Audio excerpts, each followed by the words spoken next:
Hoy vamos a ver un tema de trascendental importancia.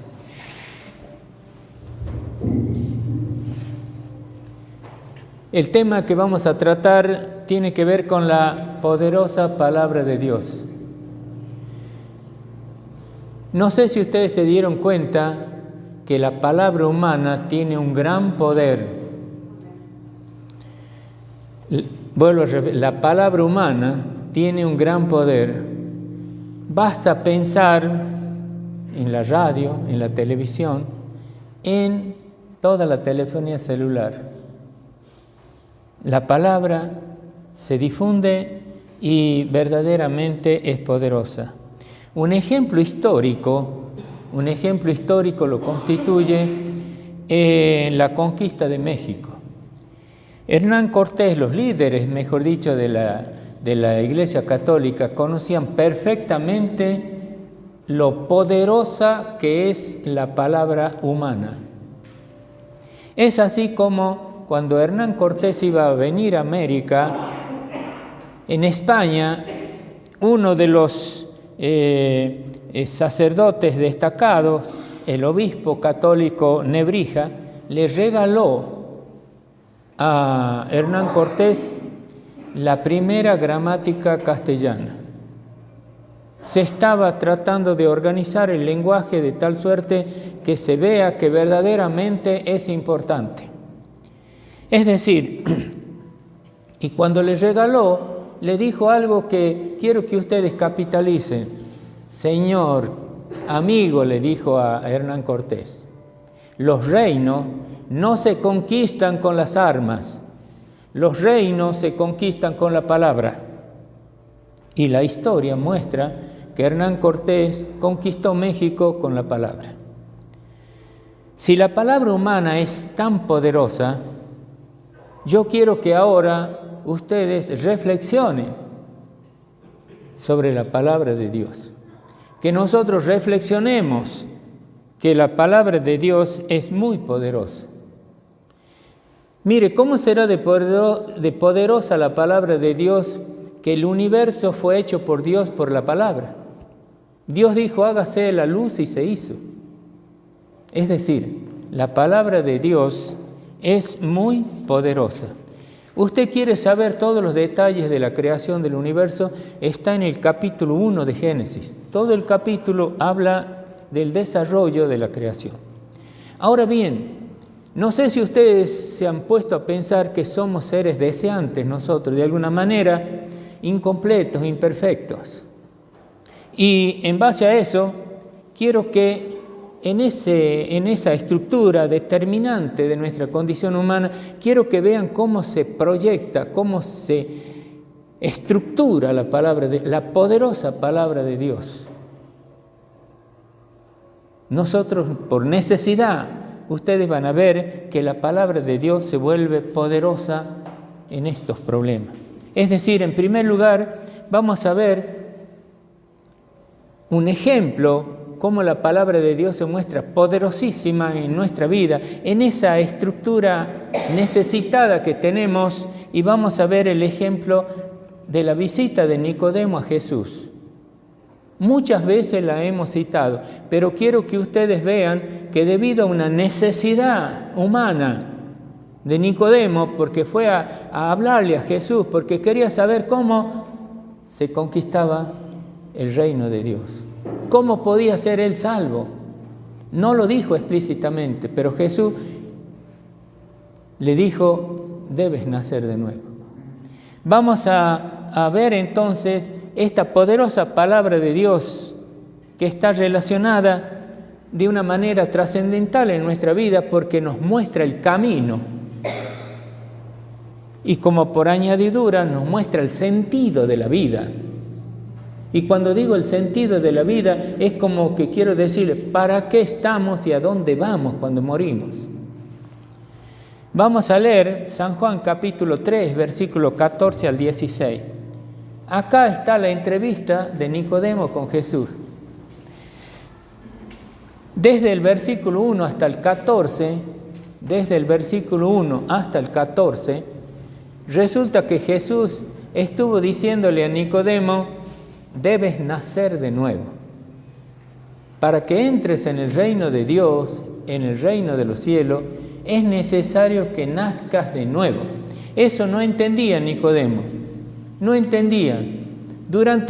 Miren, 13 versículos le estuvo hablando del mismo tema Jesús, pero Nicodemo no entendió, y a partir del versículo 14, Jesús le aproxima un ejemplo que Nicodemo lo conocía perfectamente, que es cuando los judíos estaban en el desierto y se habían portado mal con Dios.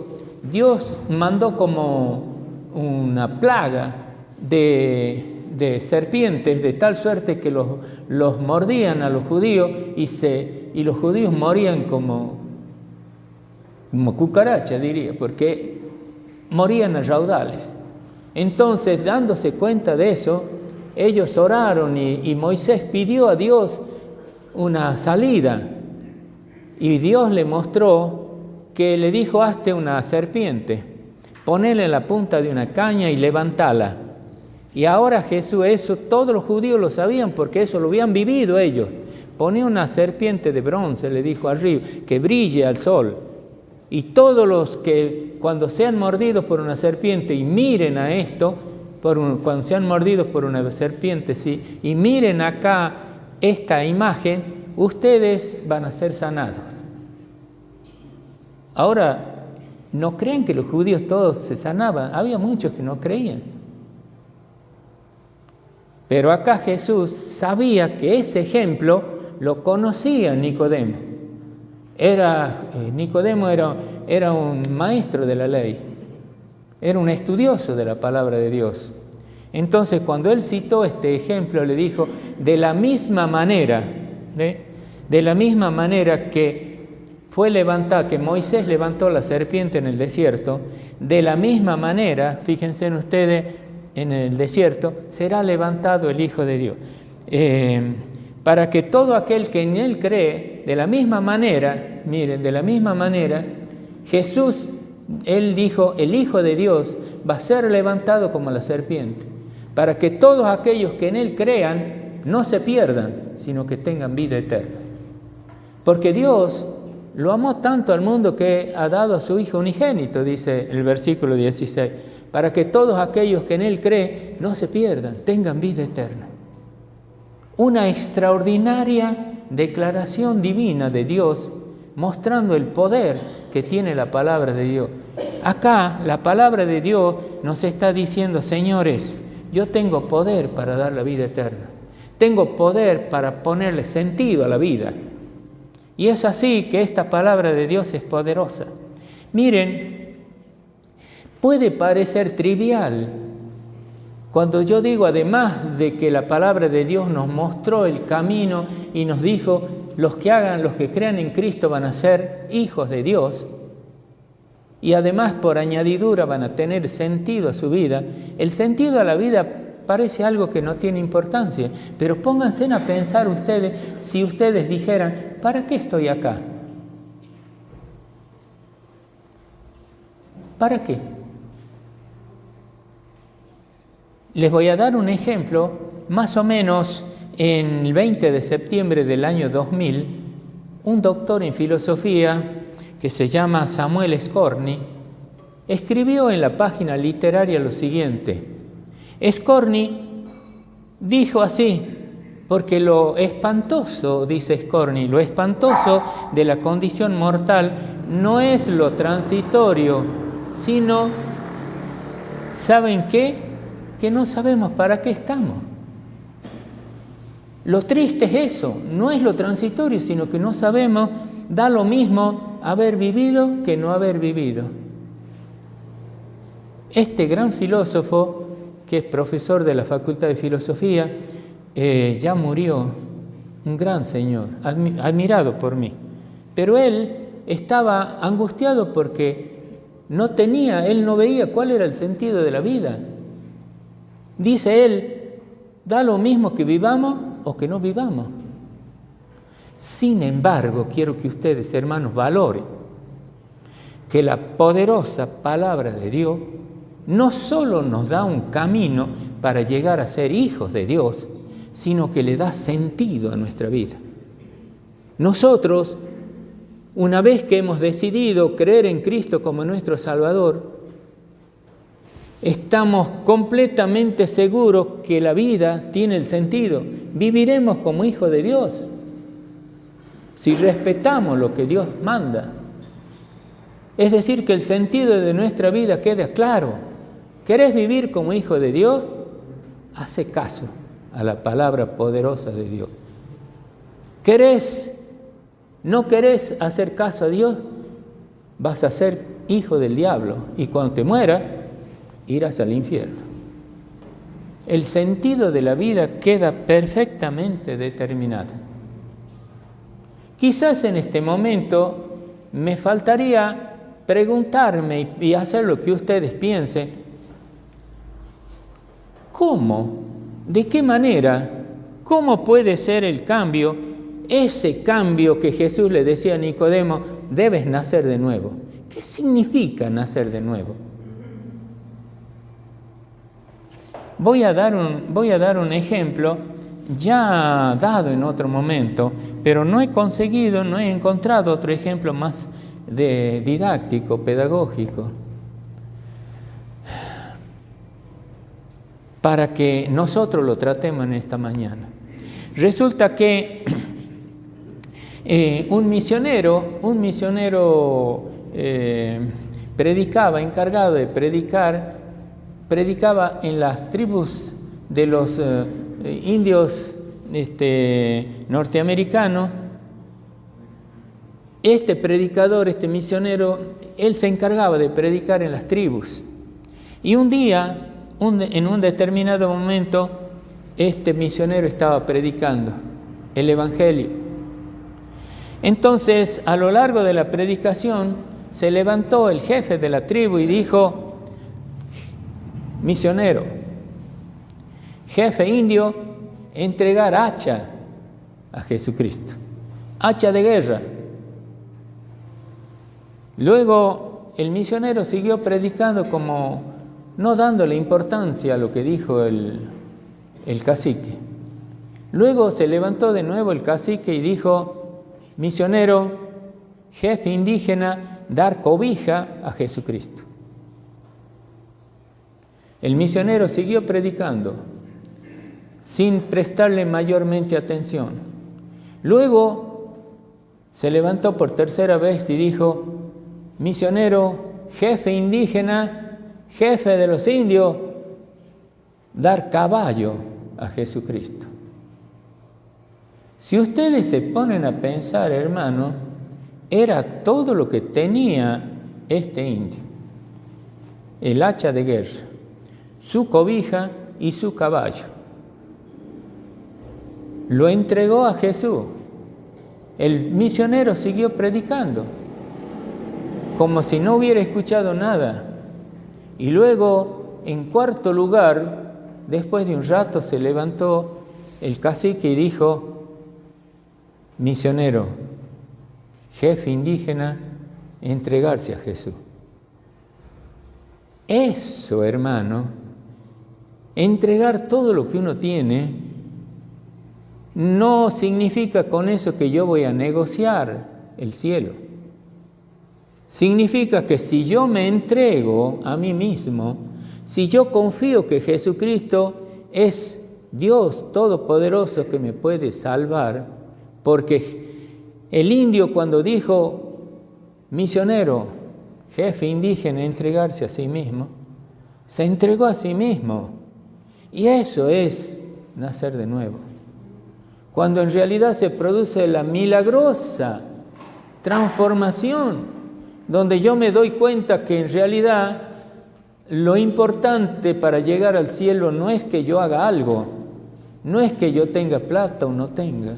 Lo importante es que yo crea que Jesucristo es el único y suficiente Salvador.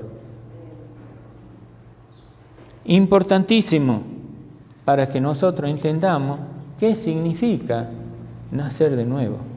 Jesús tuvo que hacer todo esto para que Nicodemo entienda. Y verdaderamente es importante que nosotros nos demos cuenta que la palabra de Dios es poderosa, y poderosa para darnos a conocer, porque nos hace entender que de acuerdo a estas flaquezas humanas, a estas necesidades humanas que nosotros tenemos, es necesario nacer de nuevo, creer en Cristo como nuestro Salvador. Después de lo demás viene por añadidura.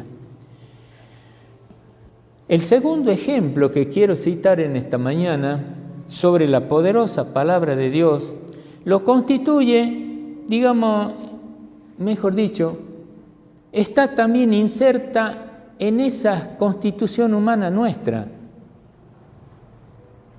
Son condiciones de necesidad que nosotros tenemos. Adelanto a decirles, ¿ustedes tienen sueños? No vayan a creer que todos nosotros tenemos sueños. Yo ya he hecho el análisis, el estudio. Hay algunos que tienen sueño y otros no tienen sueño. Pero vean, resulta que sabiendo nuestras limitaciones humanas, Jesús narra en Mateo capítulo 7, versículos 7 al 11 lo siguiente. Dice así: pedid y se os dará. No sé si ustedes piden, pero dice: pedid y se os dará.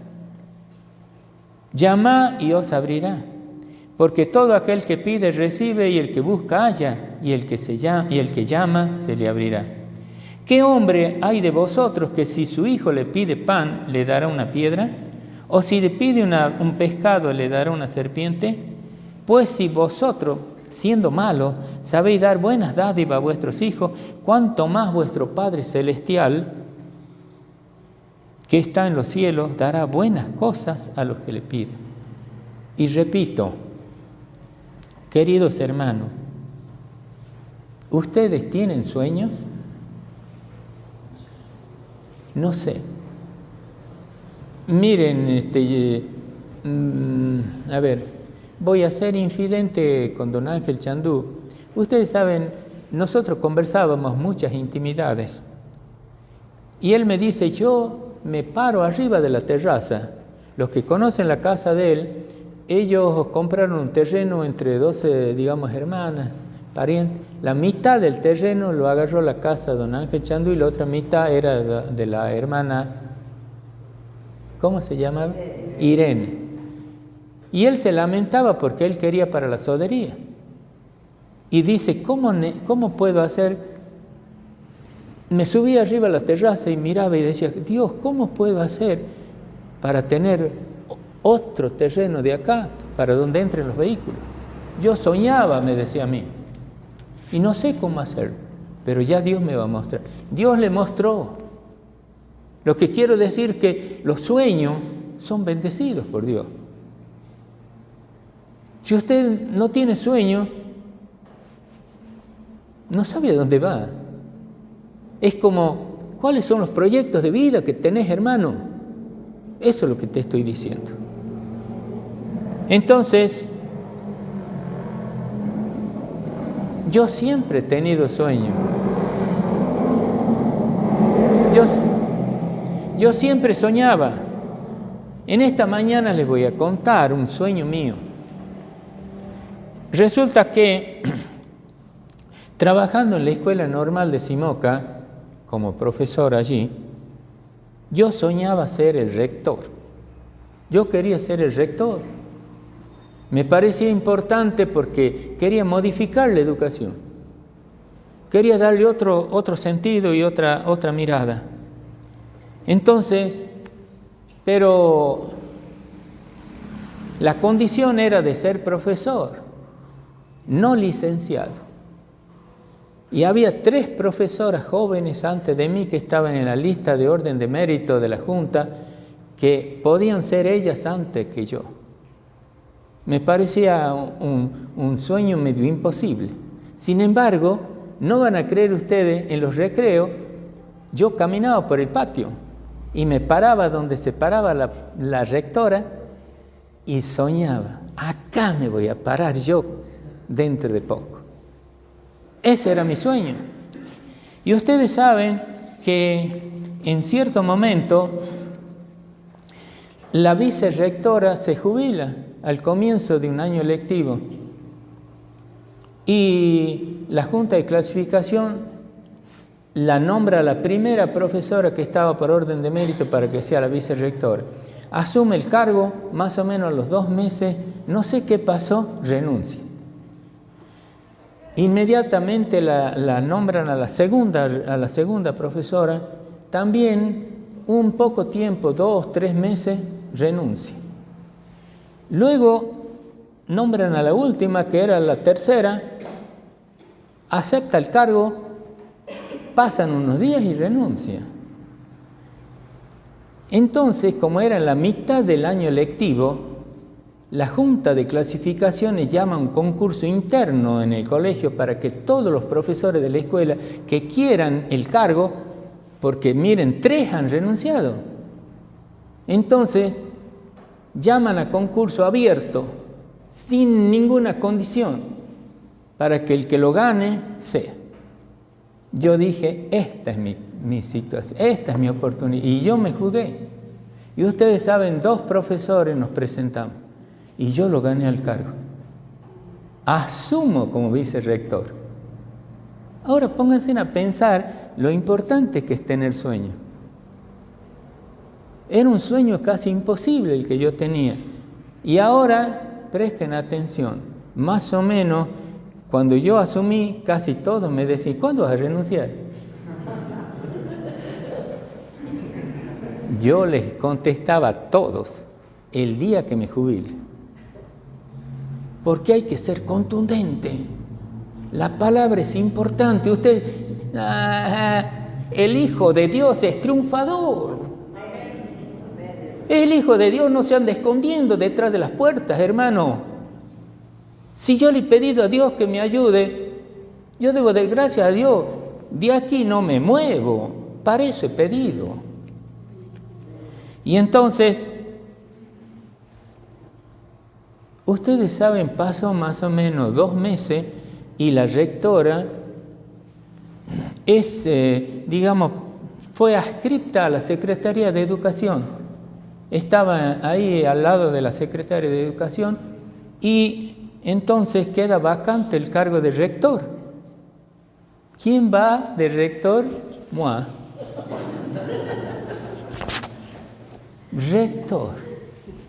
Miren, hace 5 minutos le dije, este es loco para pensar eso. Pero yo soñaba eso. Inmediatamente me pusieron el cargo de rector desde la Junta y todo el mundo pensaba que yo de inmediato renunciaba, porque ¿qué sabía yo del trámite de rector? El rector y la secretaria pidieron licencia. No sé por qué. ¿Sería boicotear? No sé. El hecho es que pensó todo el mundo que yo renunciaba. Y yo, no, señor, no podía renunciar, porque en realidad yo había pedido ese cargo. Yo estaba seguro que Dios me iba a ayudar. Yo estaba seguro que Dios me iba a proteger. Les cuento algo como para que ustedes se asombren. Hasta la secretaria, que era la persona, el brazo derecho de la rectoría, que tenía que haber continuado conmigo, pidió licencia por largo tratamiento. Yo nombro por orden de mérito a la que seguía y me dice, la nombré de secretaria. Y me dice, profesor, yo no sé nada. No te preocupes, yo tampoco. Aquí vamos a aprender. Y lo que vamos a hacer es estudiar. Vamos a estudiar y la vamos a llevar adelante a la escuela. No te preocupes. Y así fue. Así fue. Así que pasaron años, hermanos, y en realidad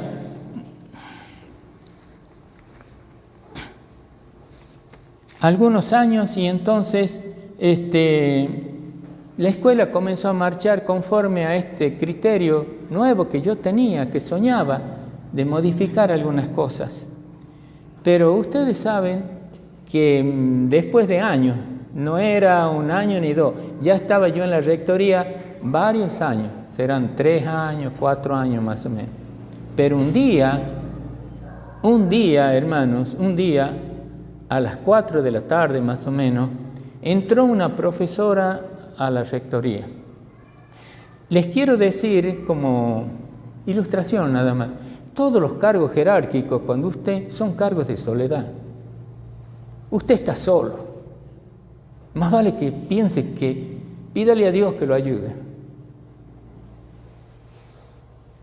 Eran las 4 de la tarde, entró una profesora y me dice, mirando en la casa del frente, la rectoría está así, la puerta del templo es como una gran ventana y al frente había una casa. Ella señalando esa casa dice, todos, presten atención nada más, todos los brujos de Simoca y la bruja más poderosa que hay acá están reunidos en el frente. Me han mandado porque te dan 5 minutos de plazo para que vos salgas de la rectoría con la renuncia en la mano. Mientras la profesora hablaba, que estábamos los dos, ella señalaba al frente, yo recordé como un relámpago en mi cabeza que un pasaje bíblico de Eliseo, cuando fue rodeado Eliseo por el ejército sirio. Esto está en 2 de Reyes, capítulo 6, versículo 15 al 16. El criado de Eliseo de mañana se levantó temprano y vio que la ciudad estaba sitiada. Y entonces este muchacho le dice a Eliseo, Señor mío, ¿qué haremos? Vamos a morir. Y entonces Eliseo le dice, no te preocupes, muchacho. ¿No te das cuenta que son más los que están con nosotros que los que están con ellos? Este texto bíblico sonó en mi mente. No era que recién muchas veces lo había leído y digo, qué poderosa es la palabra de Dios. ¿Cómo puede ser que Eliseo vea que Dios los había rodeado a los enemigos? Entonces, hermanos, cuando la profesora terminó de hablar, yo me corrí a la ventana, le invité que miremos por la ventana hacia donde estaban supuestamente reunidos toda esta gente que quería mi renuncia, y le dije, observa y presta atención. Yo tengo un amigo más poderoso que todos los brujos de Simoki del mundo. Quiero que observes atentamente, y esto le dije, segurísimo que así pasaba. No me cuestionen, no me digan si lo he pensado, no lo he pensado, eso me salió. Le dije, observa, este amigo mío que es más poderoso que todo se llama Jesús, y ya los tiene rodeados a ustedes. Observa que están rodeados. Y en segundo lugar, fíjate bien que la rectoría está rodeada también para defenderme. Nadie me va a poder tocar. Y miren, ustedes saben, mi amiga, entre comillas, esta profesora, miró atentamente lo que yo le decía y se fue. Nadie me molestó.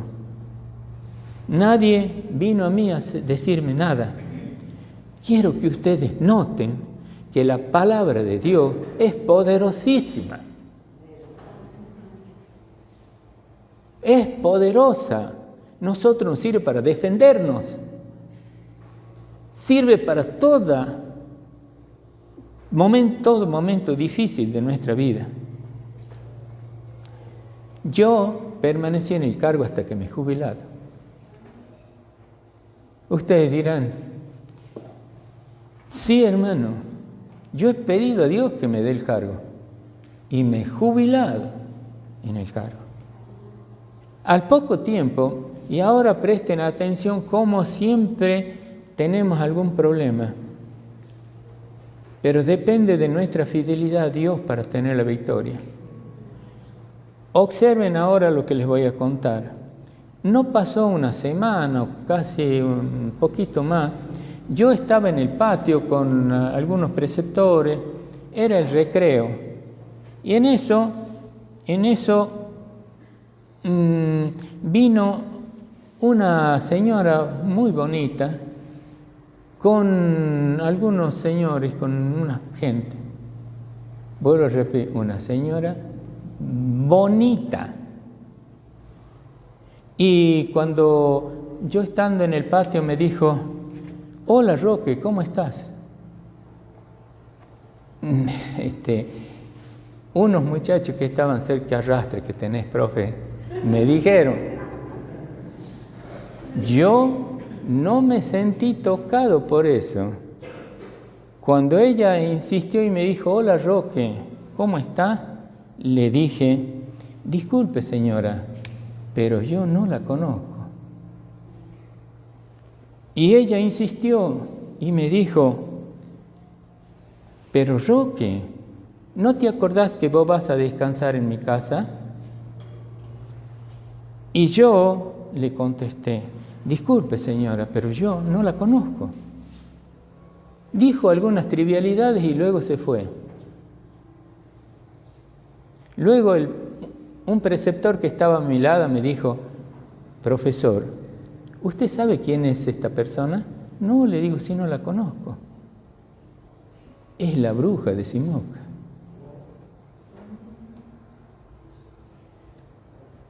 Es famosa acá. Además, en su casa tiene un prostíbulo. Bueno, quería contarles porque vean ustedes, en realidad, queridos hermanos, la vida y lo que uno promete a Dios debe cumplirlo. Es decir, uno tiene que ser fiel a Dios.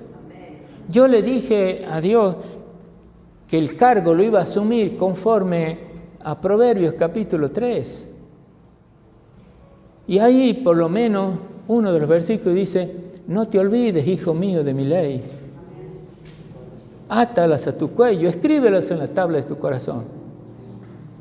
Sé prudente, sé sabio. Ahora, una vez yo contándole esto, digamos, ustedes se preguntan: ¿por qué te hacían problema? ¿Por qué querían que te vayas? Les digo ahora 4 cosas. Únicamente les voy a citar porque en realidad son bastante, es mucha información. Una de las cosas que eliminé de la escuela es que nadie era nombrado por favoritismo. Para eso había una lista de orden de mérito y la hacía respetar a la ley. Pero fíjense ustedes, un día a las 7:30 de la mañana, a las 8 entramos a clase. Yo siempre estuve temprano, más o menos media hora antes de casi que toque el timbre. Jamás he llegado tarde, palabra de honor. A mí me gusta estar temprano, así sé qué es lo que pasa, qué es lo que se comenta, hablo con todo el mundo. Entonces, estando yo allí, se hace presente un señor que me dijo que era secretario general de los empleados de comercio de acá de la capital y que venía por orden de la secretaria de Educación de aquí, del Tucumán, para que yo la nombre a su hija y que él venía a ver dónde iba a trabajar su hija. Y palabras más, palabras menos. Y entonces yo le dije: pero su hija está anotada en la Junta de Clasificación. Eso no importa, señor, la orden es de la secretaria, que usted la nombra. Le dije yo: hagámosla corta, amigo.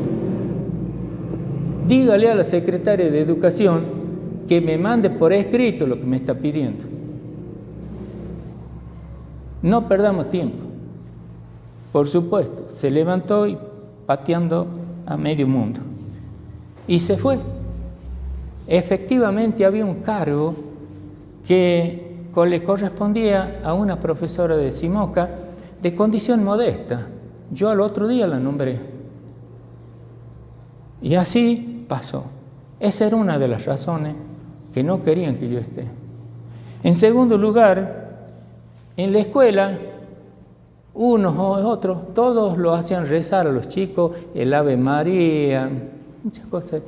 Yo le dije, no se reza más acá. Esta escuela tiene razones para que esto no se haga. Es una escuela pública, gratuita y laica. Y laica significa que no tiene denominación religiosa. Había ahí en la escuela alumnos que eran católicos, la mayoría, y había también algunos que eran evangélicos. No rezamos. Si alguno quiere rezar, reza en privado. Esa es la segunda cosa que hice. La tercera, no permití, había un grupo de monjas que entraban al colegio, a la escuela. No permití más que entren. Les dije, si ustedes quieren evangelizar, háganlo en la calle, háganlo en las casas de los vecinos, háganlo en el templo. Para eso es la iglesia. En cuarto lugar,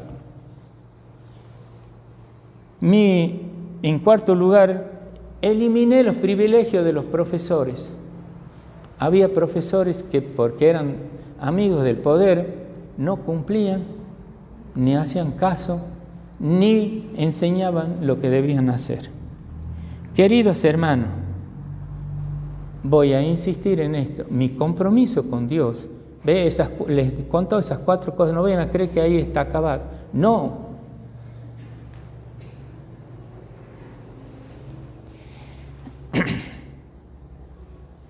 Mi compromiso con Dios el día que yo asumí de rector fue Proverbios capítulo 3, desde el versículo 1 al 8. Y lo leo porque en realidad es muy importante. Hijo mío, no te olvides de mi ley. No es el asunto que uno le pida a Dios y después no me importa ya de Dios. No, hay que ser fiel a Dios. Eso hay que hacerlo. Muy bien.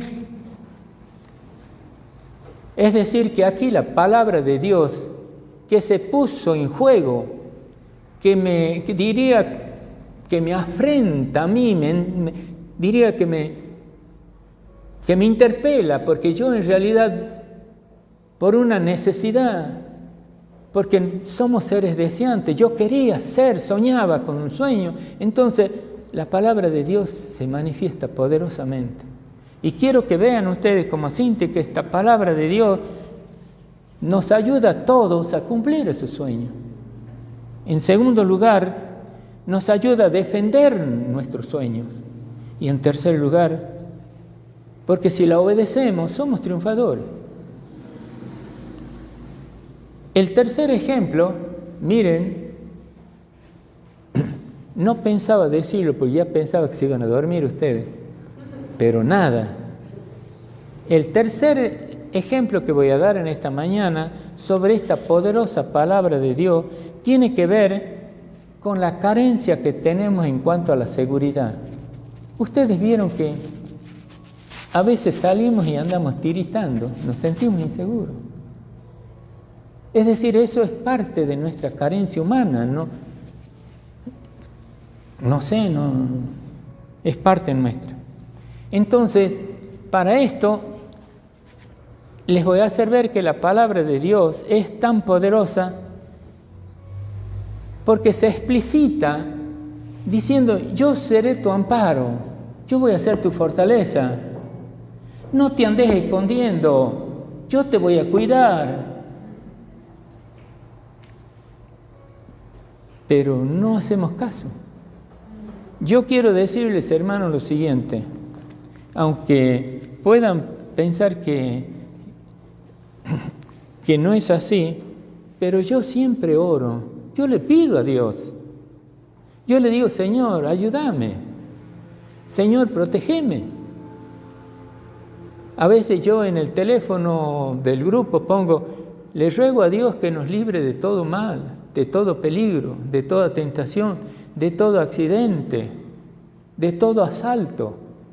Y no es porque yo lo pongo por ponerlo, lo pongo porque creo que Dios nos puede librar. Porque esa es algo propio de nosotros que puede suceder. Entonces, leamos Salmo 27 del 1 al 3. Acá la palabra de Dios dice, Jehová es mi luz y mi salvación. ¿De quién temeré? Jehová es la fortaleza de mi vida. ¿De quién he de atemorizarme? Cuando se juntaron contra mí los malignos, mis angustiadores y mis enemigos, para comer mis carnes, ellos tropezaron y cayeron. Aunque un ejército acampe contra mí, no temeré. No temerá mi corazón. Aunque contra mí se levanten guerras, yo estaré confiado. Queridos hermanos, surge inmediatamente una pregunta. ¿Yo creo esto? Porque creer significa estar seguro. ¿Yo creo que la palabra de Dios es poderosa?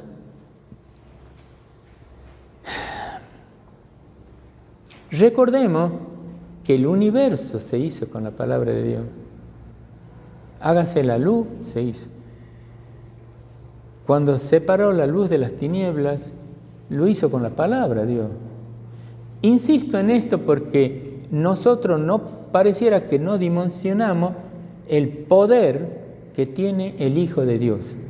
Mire, nadie lo puede tocar si Dios no lo permite.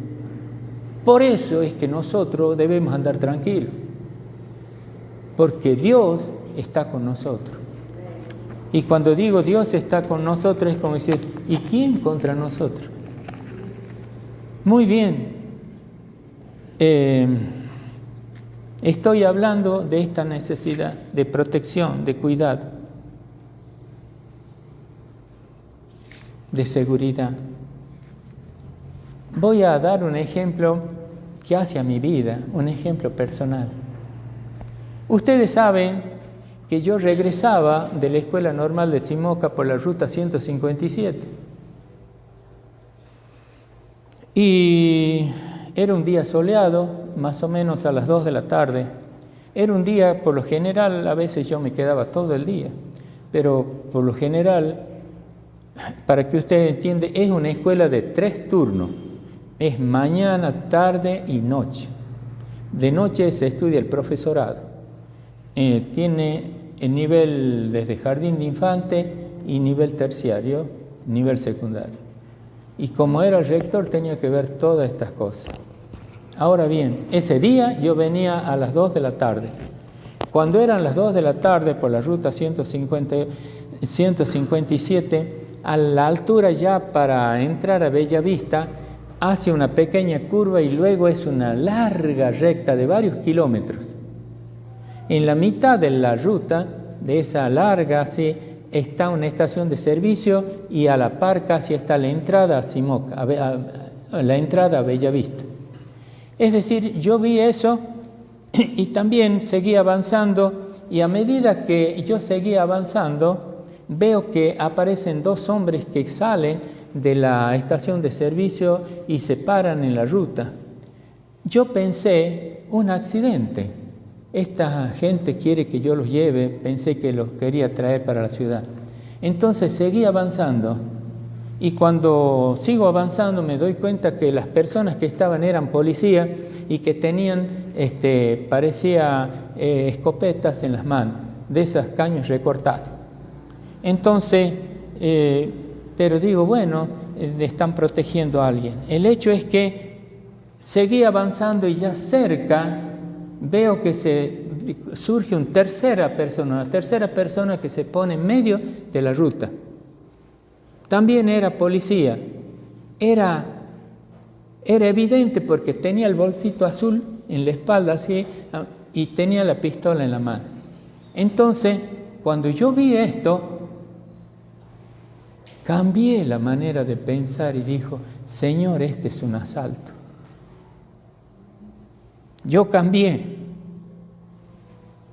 Digo, este es un asalto, Señor. Y recuerdo que hice una oración, le dije, Señor, ayúdame. No había tiempo para hacer largas oraciones. Yo le dije, Señor, ayúdame. Seguí avanzando y cuando el policía que tenía la pistola en la mano, me hacía señas que pare. Entonces yo estaba seguro que era un asalto. Así que seguí avanzando y le digo, Señor, ayúdame no sé qué voy a hacer. Así que en ese momento miré nuevamente atentamente el entorno y la ruta. No había nadie venía del frente. Entonces pensé, lo que voy a hacer es avanzar lentamente.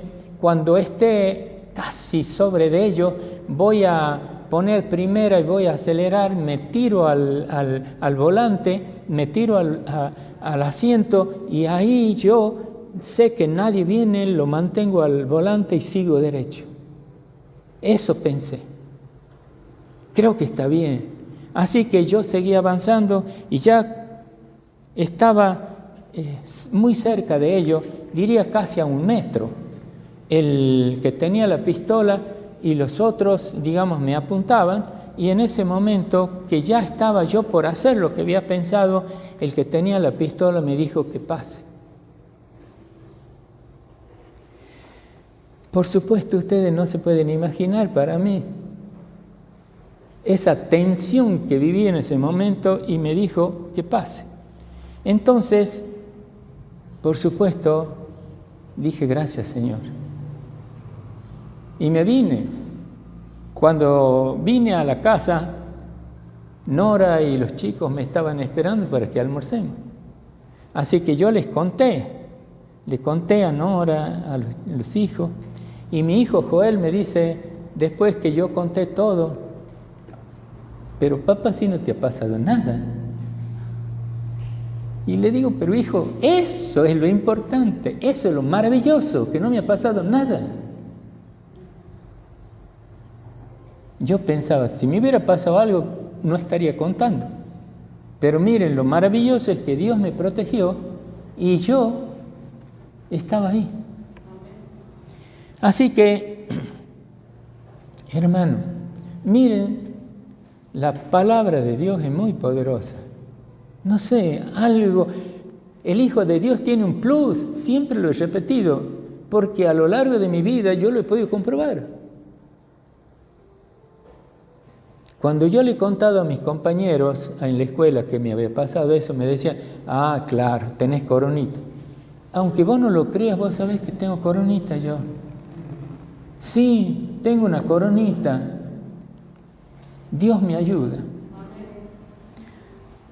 Luego pasó más o menos 2 semanas de este acontecimiento, 2 semanas más o menos, y me invitan a un casamiento. Ustedes saben la casualidad, cuando yo voy al casamiento, voy a compartir con otro matrimonio, entonces éramos 4 personas, Nora, yo, los 2 personas que estaban allí.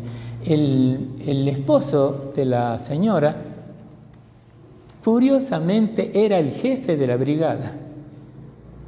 Entonces, por supuesto, empezamos a conversar y yo le cuento lo que me había pasado. Lo que me había pasado con estos policías a la entrada de Bellavista y todo eso. Antes que terminé, me dice el señor de la policía, ya lo hemos detenido. Son 3, son hijos, son policías. Además, los papás de estos chicos son policías y los abuelos han sido policías. Estos 3 se dedican a asaltar a toda la gente que viene a proveer acá a la zona de Bellavista. Y por supuesto, era una pregunta obligada a decirle, pero ¿y por qué no me asaltaron a mí? ¿Qué opinión tienes? ¿Por qué no me han asaltado? A mí me han dejado pasar. Entonces él dijo, es que usted es una persona muy conocida. En la ruta 157 seguramente todos lo conocen. Por eso lo han dejado pasar.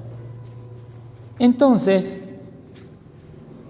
él hizo una pausa, este muchacho, se quedó como pensando y luego me dijo, el más joven, el que tenía la pistola, no el de las escopetas, él estaba como delirante, algo tenía en la cabeza que le hacía mal, porque decía que yo en el auto, dice, ese señor que lo dejamos pasar, tenía guardaespaldas. Los hermanos le decían, no seas tonto, cállate, porque ninguno había visto lo que este muchacho vio. Yo les digo, hermano, por supuesto yo venía solo. Yo quiero que ustedes dimensionen que la palabra de Dios es muy poderosa. Cuando dice Dios que nunca abandona a sus hijos, es verdad. Yo en ese momento, en ese día, yo avancé seguro y él dijo, sí, tenía gente armada que iban de guardaespaldas. Yo, no hace falta que les diga, yo no llevaba a nadie. Pero miren, hay veces que yo digo, Señor, te ruego que tus ángeles anden alrededor de las tapias, por los techos, ayúdanos, líbranos de todo mal. Y no solo de mi casa, oro por la iglesia, oro por todos. ¿Por qué? Porque Dios nos dice, pedid y se os dará. Buscad y hallaréis. Solamente si soy negligente me quedo callado. Pero fíjense en ustedes, por haber sido en este sentido consciente que tenía mis limitaciones, que muchas veces no iba a tener problemas. Termino con esto. Como conclusión, la palabra de Dios es poderosa, porque nos da vida eterna y porque da sentido a nuestra vida. Si yo soy obediente, soy un cristiano feliz. En segundo lugar, la palabra de Dios es poderosa porque me ayuda a lograr mi sueño. Yo puedo pedirle a Dios que me ayude y puedo estar convencido. Hay que pedirle a Dios. En tercer lugar, la palabra de Dios es poderosa porque siempre, absolutamente siempre me ha liberado de mis enemigos. No puedo decir jamás que alguien ha sido, digamos, más poderoso de aquello. Como hijo de Dios siempre me ha protegido. Y le doy gracias a Dios. Entonces, podríamos decir, queridos hermanos, Dios nos libra de todo mal, de todo peligro, de todo accidente, de todo asalto. Oremos por eso. Ustedes saben, yo oro también por mis hijos. Digo que Natalia, Dios la guarde, que a la Dori Dios la guarde, que a Joel lo guarde, que a la Laura la guarde, que las libre de todo mal como familia. Que no tengamos accidentes, que ninguno tengamos engaño, que nos libre de cualquier... Debemos hacer caso a la palabra de Dios y seremos más felices. Muy bien.